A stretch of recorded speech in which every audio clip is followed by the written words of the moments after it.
some fascinating talks there. Sarah, science, solutions, people, that's great. And I'd add finance to that as well. It's really, really good.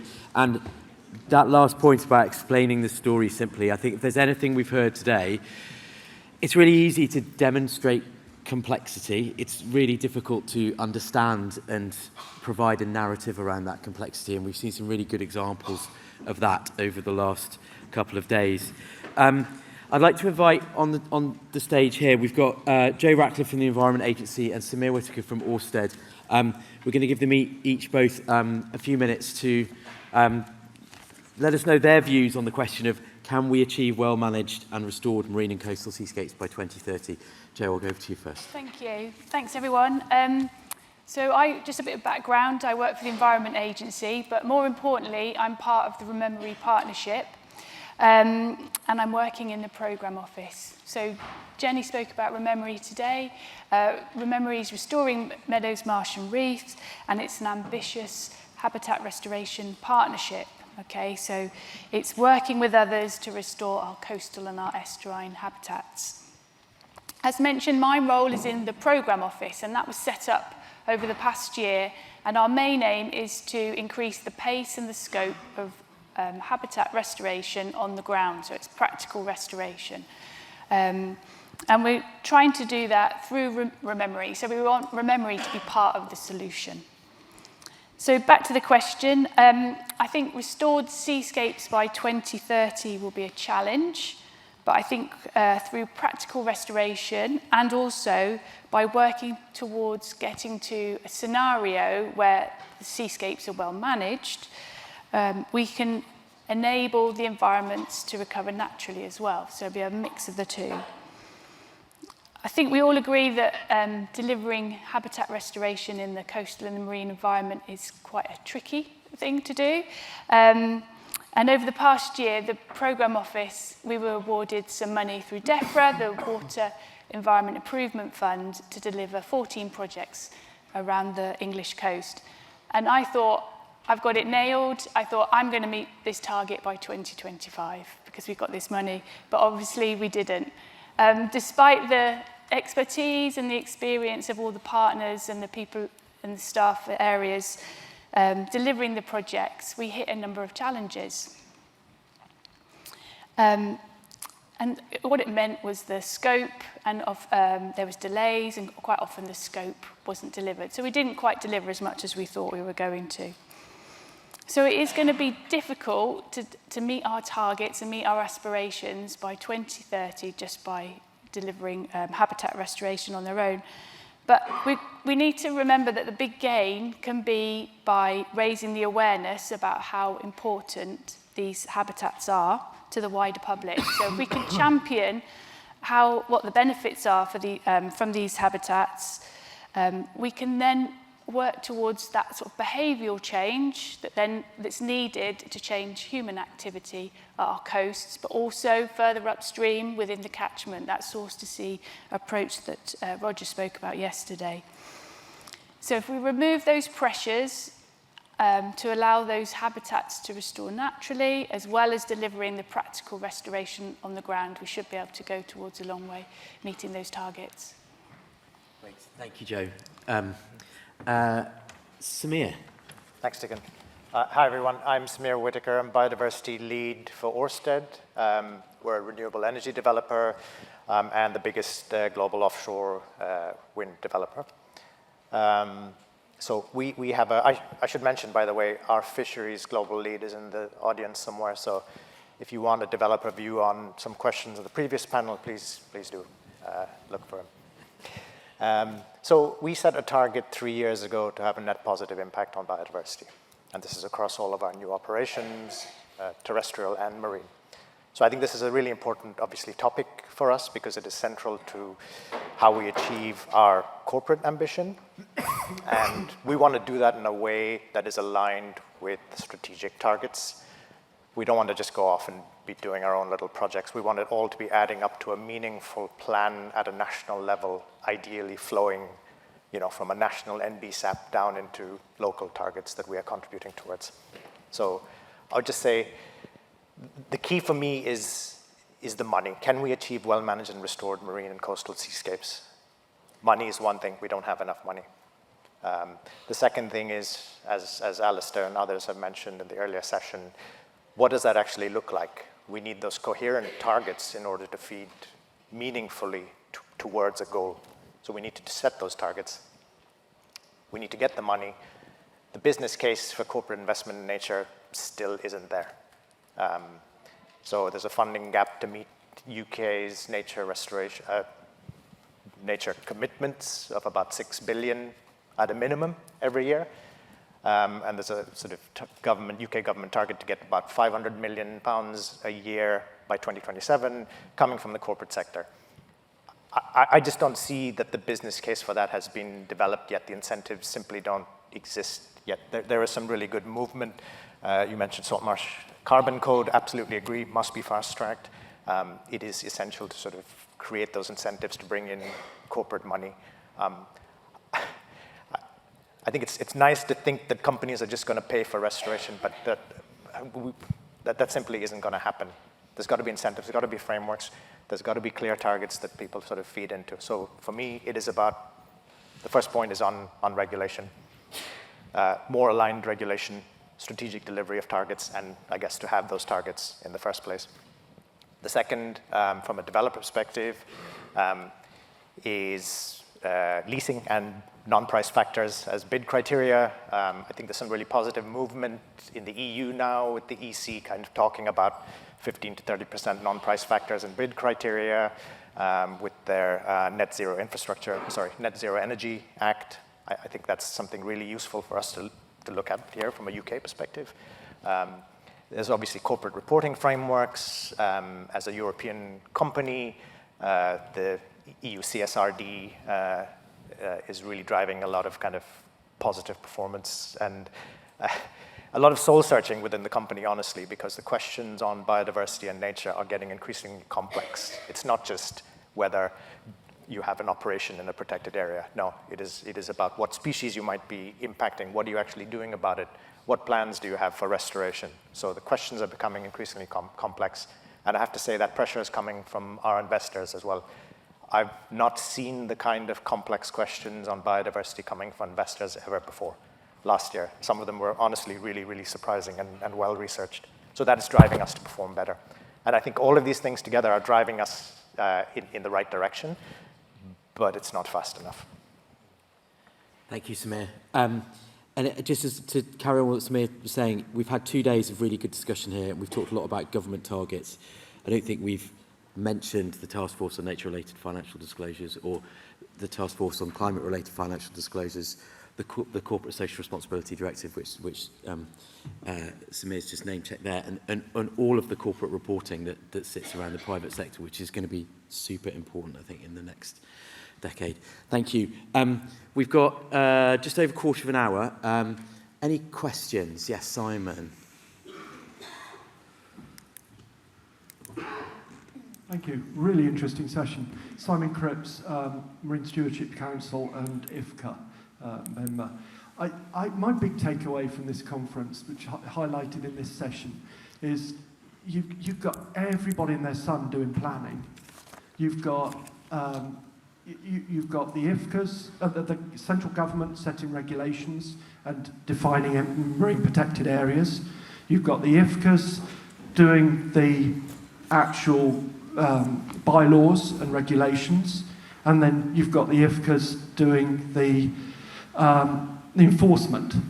Who does the bit in the middle, the actual management of areas, protected or otherwise, actually implementing that in order that you can get well-managed and restored marine coastal seascapes?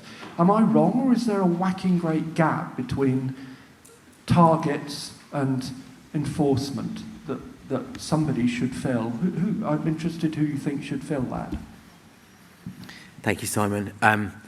We could do with someone from the MMO up here, I think, because I think they have some of that responsibility. Would anyone like to? Oh, it's on to Laura. Sorry. It's late in the day. Laura, I'm gonna pass that over to you. Laura.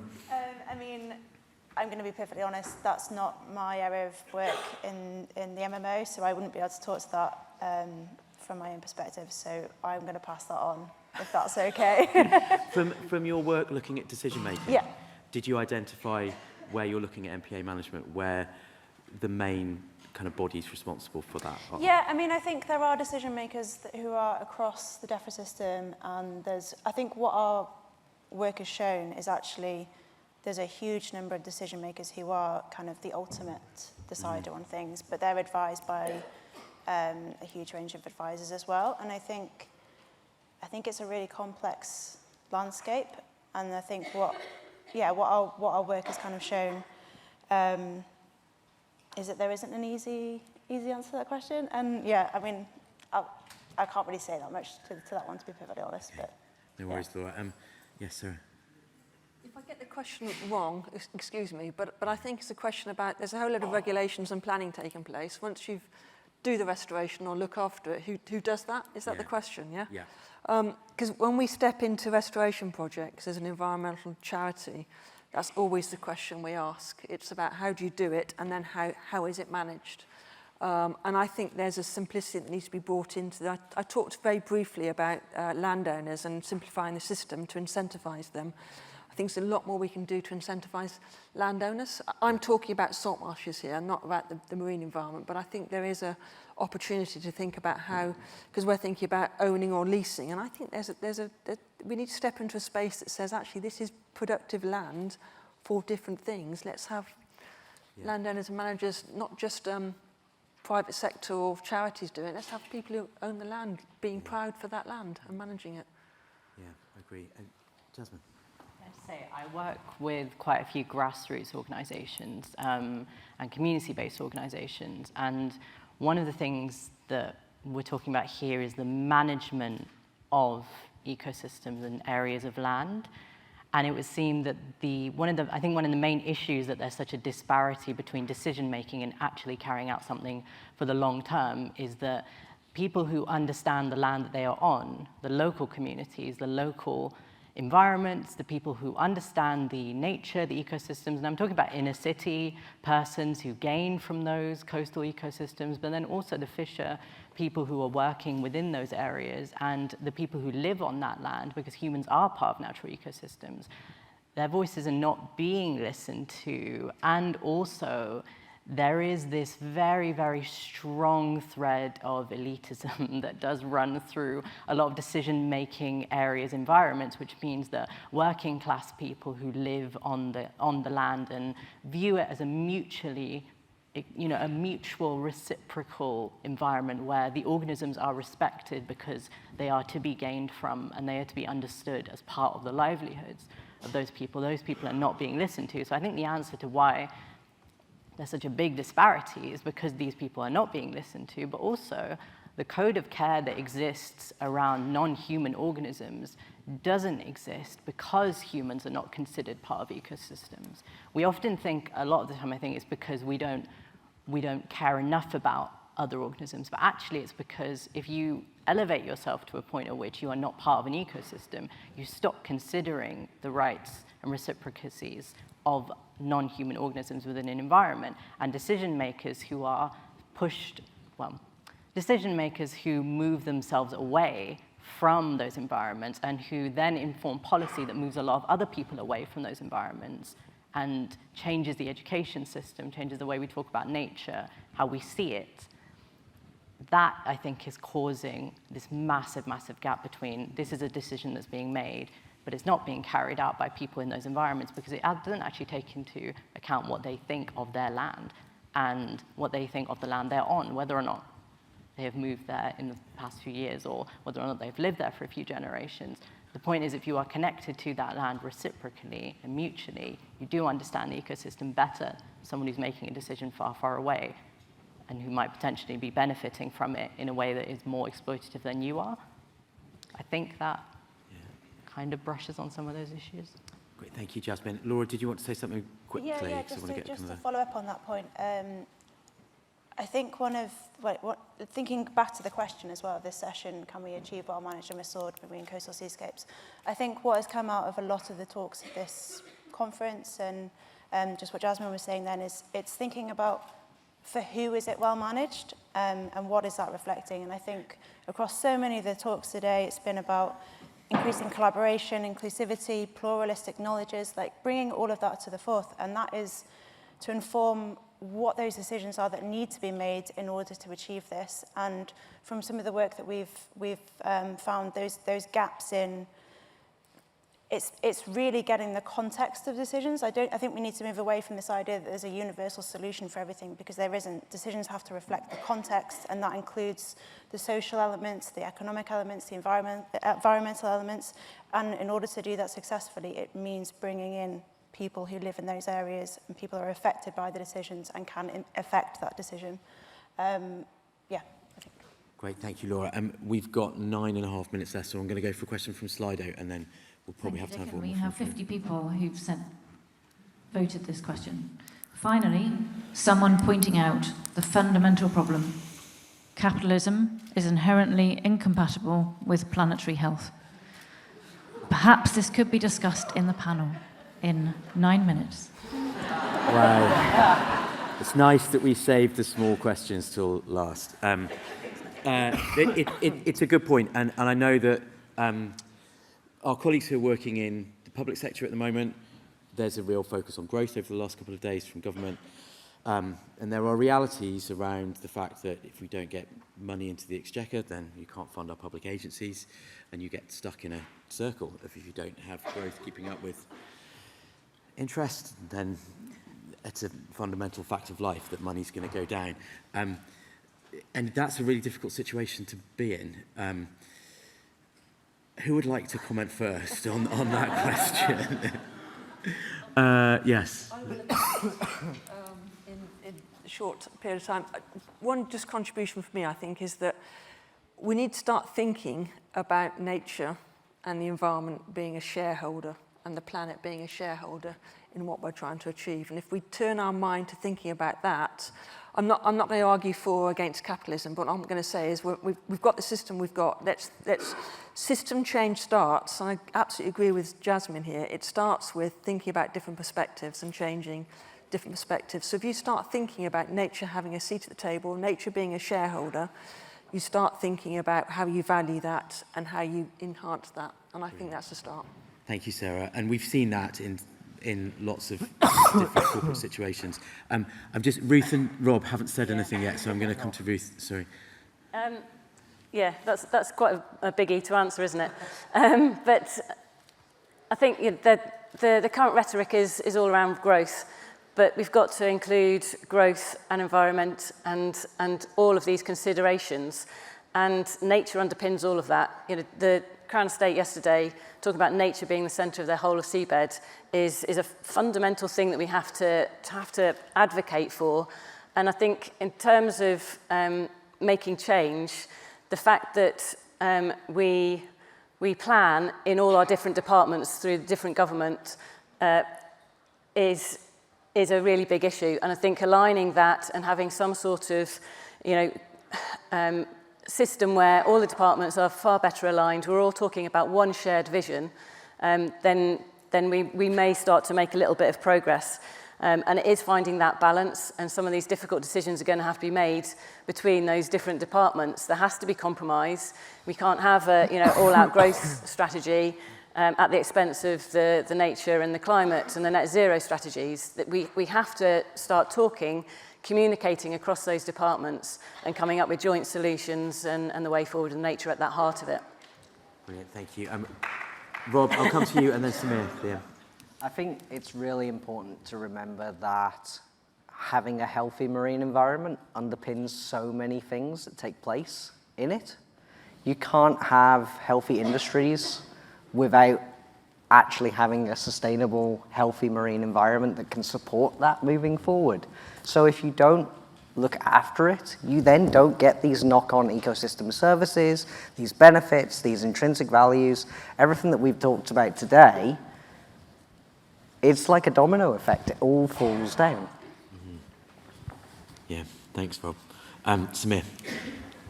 Yeah, I guess, as a representative of capitalism on the panel, but not not therefore an advocate for capitalism.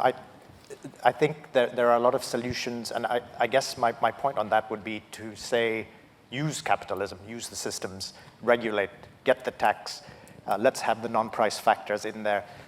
There are companies like ours that really want to be delivering renewable energy in a nature positive and a climate positive way. So use us, create the enabling environment, the money will flow.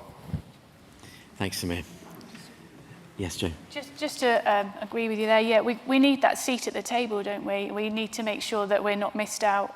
So we need to make sure that we're sort of looking at all aspects of how we can get funding and how we can develop and look at the benefits and shout about how good they are and what the benefits can bring in as well.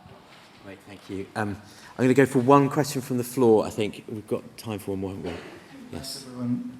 That was a really good session. I guess this question is partly directed towards Ruth and Robert as well. So in the Wildlife Trust's Blue Carbon Report, it's completely excluded a whole data set around carbon stocks in the Irish Sea, which has been compiled for Northern Ireland. How do we better incorporate knowledge of what's going on in the regions in these assessments? Because it's an iterative process, and when we publish these reports to policymakers, that looks like a final document, but mapping is iterative. You know, the map of the British Isles is not the same map that Ptolemy, the navigator, proposed in the 3rd century BC. So how do we improve the transfer of knowledge, not so much data, but actual knowledge of what's going on from the regions, so that it's not a big island-centric approach? Yeah, you're totally right. This was it is the world's first assessment, but like I said in my presentation, we're very aware that there are gaps in that. And you know, Sam's a very conscious of saying this is the sort of first stab at assessing this, but there are huge data gaps still there, and it is an evolving process. So as more data comes up and as more data is being made aware of, that needs to be incorporated. But these are sort of big pieces of work, and I think key to what you're saying is back to what I was sort of saying earlier, is that communication and making sure that all of that data, all of the pieces of work across all sectors, not just in the NGO world, across commercial, all of that is being shared and being built on so that we can use all of that evidence as a much fuller picture to then start informing those decisions more effectively. But in terms of using that, it comes, some people were saying it yesterday on the panels, we've got to go with the best available evidence we've got now, and it's showing us the right direction. Let's start taking action. Are we going to hit 2030? Not if we keep having to say, oh, well, we've missed out that bit of data on that map. We get that. That has to go in parallel, but we start to need to take action on the data that we've already got and getting some things in place. We might not get it 100% right, but with the data collecting in parallel, we can make sure that we can tweak things as we go along. Great. Thanks. Rob and then Laura. Yeah, just to add to that, I think we do run the risk sometimes of monitoring things until they're gone and not actually and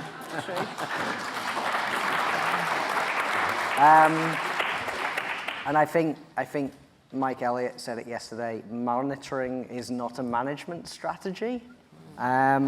So the reality is that, yeah, and I fully agree, you need to be utilizing it on a more frequent basis, but obviously if you don't have absolute any data at all and you want to go do something, maybe don't do it until you get at least some data to start the process.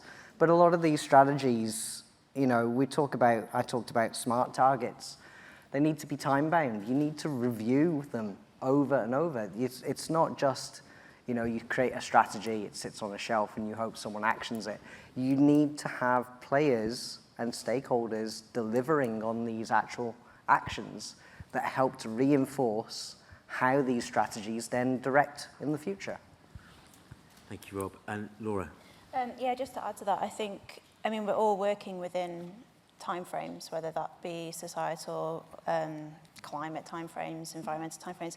And I think the key thing is that we're not going to know everything about everything. And it's being transparent about what we do know and where those gaps are, and actually just being open and reflexive and just embedding that, I think, within the culture of how we approach decision-making and management. Thank you, Laura. Although it says time is up there, I've been told we've got about 3 minutes, so we'll have one more question from Slido. Okay, from Slido, just come in actually. Environmentalists have never had a seat at the table under capitalism.